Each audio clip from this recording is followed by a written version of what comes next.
तो नमस्कार दोस्तों, स्वागत है आपका मेरे न्यू ब्लॉग में। तो मैं करता हूं गौशाला के अंदर वर्क। तो मैं सुबह सुबह उठने के बाद देखा कि आरती लगी हुई है और सुबह सुबह 4 बजे का टाइम है। तो सबसे पहले मैं चला गया कृष्ण जी महाराज के मंदिर में। यहां पर पुजारी जी पहले ही आ चुके थे। सुबह सुबह 4 बजे आके ये लगाते हैं मैया जी की आरती कृष्ण जी महाराज की। तो मैंने सबसे पहले यहाँ पर किया दर्शन को। देखिए कृष्ण जी और राधा जी की कितनी प्यारी मूर्तियां हमारे गौशाला के अंदर लगी हुई है। सुबह सुबह दर्शन करने के बाद मैं हो गया बहुत ही ज्यादा खुश। उसके बाद मैं चल पड़ा अपने काम की ओर। तो जैसे ही मैं अनाज वाले कमरे में आया तो मैंने देखा कि सोनू भाई खोल रहे हैं गेट खोलने के बाद हम यहाँ से भरेंगे गौ माता के लिए रात को पका हुआ रोटी और वगैरह जो गांव से लेके आते हैं वो। तो इस रेडी के अंदर हम भरने वाले हैं गौ माता के लिए सुबह सुबह की खड़। वैसे अनाज सब कुछ भी डलता है इसके अंदर। उसके बाद मैंने उठाई बग्गी जिसके अंदर हम डालते हैं गौ माता के लिए जो अनाज रात को पकाया जाता है वो।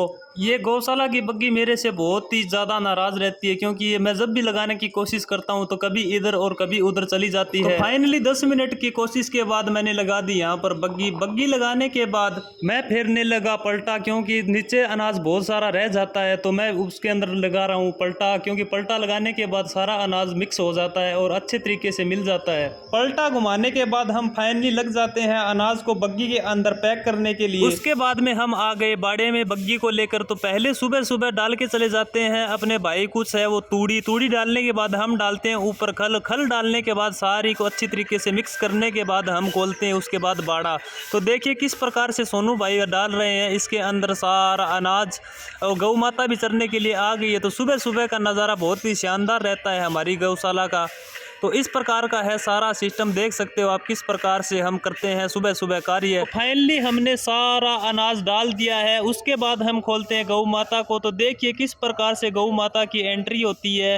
बाड़ा हमने अभी साफ किया नहीं है क्योंकि बाड़ा हम करेंगे गौ माता चरने के बाद 10 साढ़े 10 बजे। उसके बाद आप हमारी कंडीशन देख सकते हो कि सुबह थोड़ी गर्मी भी हो गई तो बहुत ही ज़्यादा पसीना भी आया हुआ है। सारा काम करने के बाद हमें एक काम और मिलता है। तो हमको कुछ गाय ऐसी होती है जो अपने पैरों पे खड़ी नहीं होती तो हमें इस प्रकार से उन्हें खड़ा करना पड़ता है क्योंकि कई गायें हमारी गौशाला में ऐसी है जो एक्सीडेंट होके आई हुई है या उनसे अपंग है, वो चला नहीं जाता। तो इस प्रकार से होता है उनके साथ। तो हम क्या कर सकते हैं इसके अंदर, जो भगवान या कुदरत को मंजूर होता है तो हमको तो वही करना पड़ता है। हम अपनी तरफ से पूरी कोशिश करते हैं